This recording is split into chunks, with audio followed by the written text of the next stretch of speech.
Hey, it's Ted here. I'm in my backyard today working on a 9.8 old Tohatsu. I'm not sure exactly how old it is, but a lot of the Mercury ones are also Tohatsu still today, just painted black. So good engine. This one has got some hours on it, it looks like, but it's in really good condition. Probably has been well kept up. So the owner was working on it himself, trying to save some money, messing around with the carburetor, took it apart, and it doesn't run right, he said. And the other thing that happened was, I guess he was running on a garden hose with the muffs on it instead of putting it in a barrel. You can do it with the muffs, but you got to remember to turn the water on. Well, he forgot to turn the water on, so he cooked the water pump. We're going to change that as well, so let's get started. All right, so here we go. We've got 1, 2, 3, 4 on the other side. Probably got to take the anode, another bolt probably underneath, and 5 bolts in this thing you think is going to come off. But we also have the shift shaft here, and I'm going to zoom in on this, and it's actually got 2 pins through this little housing here, which is quite crazy. But basically what I'm going to do is I'm going to drive that pin out, and it's a split pin, so it's got a spring-loaded shape to it. And it springs out, and then it's tapered at the end, so when you put it back in, the taper will help close it up and it'll go through the hole. So what I'm going to do is I'm going to drive it through the other side until this shaft will come loose. And when that shaft comes loose, then I know the pin's far enough out. I don't have to drive it all the way out because there's at least, I don't know, at least 1/10, maybe 2/10 of material here. So I already measured it, and I'll show you what the diameter is and kind of what I'm working with. So here it is, and I have my vernier calipers here, dial style. Had these for decades, and I have 3 different pin punches. These are straight pin punches that I've owned for years and years and years, and the one that I found that works best for this diameter, because I measured the inside diameter of this hole, and it's just over a 1/10 of an inch. So the middle one that I have here is a 1/10 of an inch. All right, so we're going to take this pin out.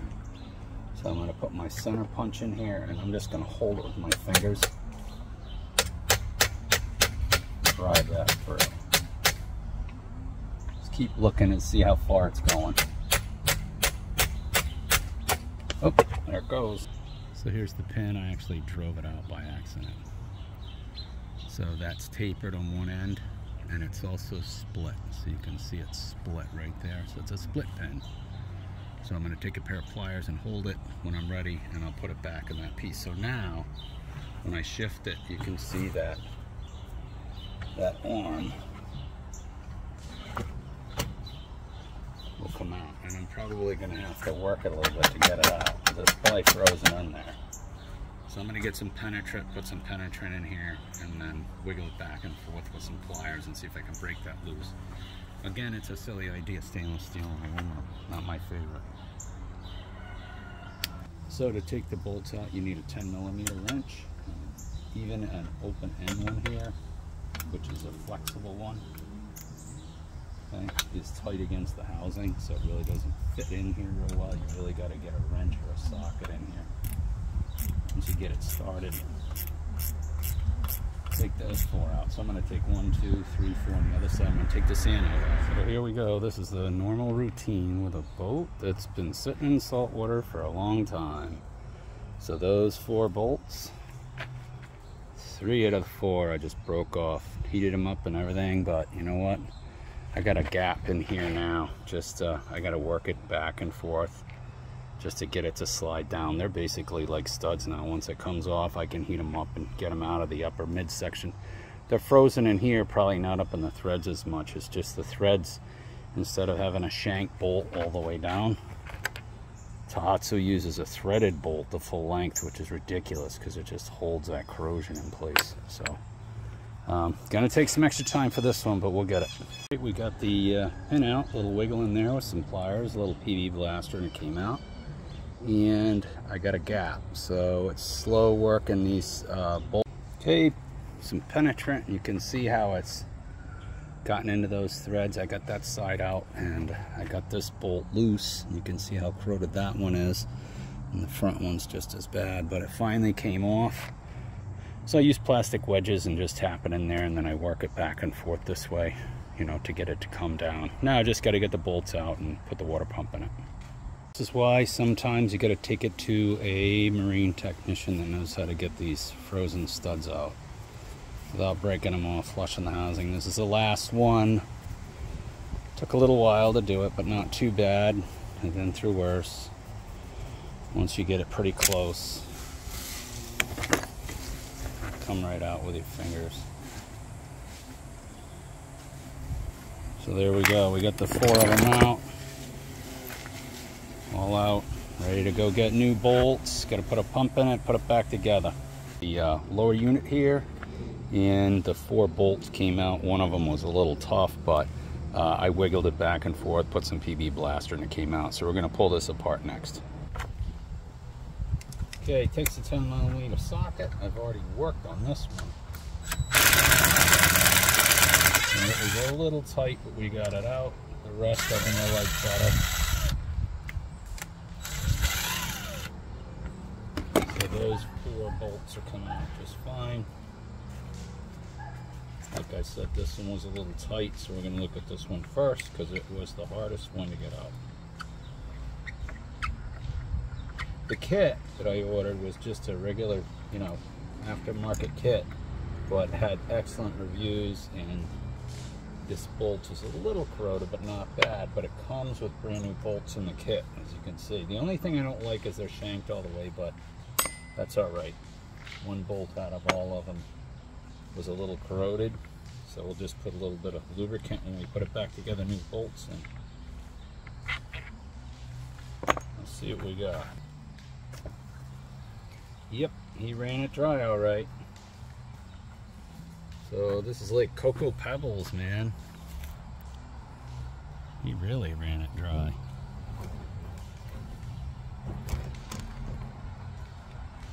Yeah, that's not pumping any water whatsoever. That's just disintegrated. Alright, so new pump. We're going to strip all this out, clean it out, and get it ready to go and put it back together. I'll get it cleaned up and then I'll show you that after that.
All right, we're getting ready to put this back on, so let's give it a go.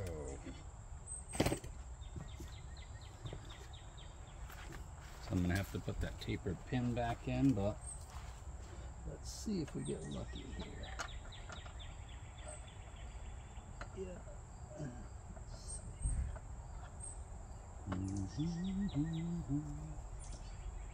All right, shift shaft through the grommet. There we go. And probably gonna move the power head. Get it to move. And with the lower unit.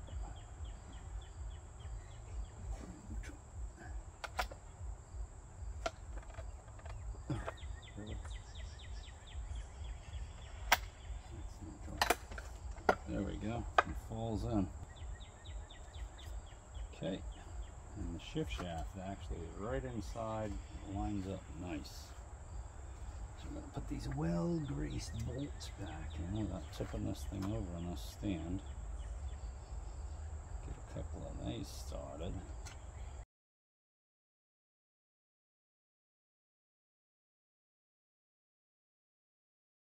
Get one of these started. Least.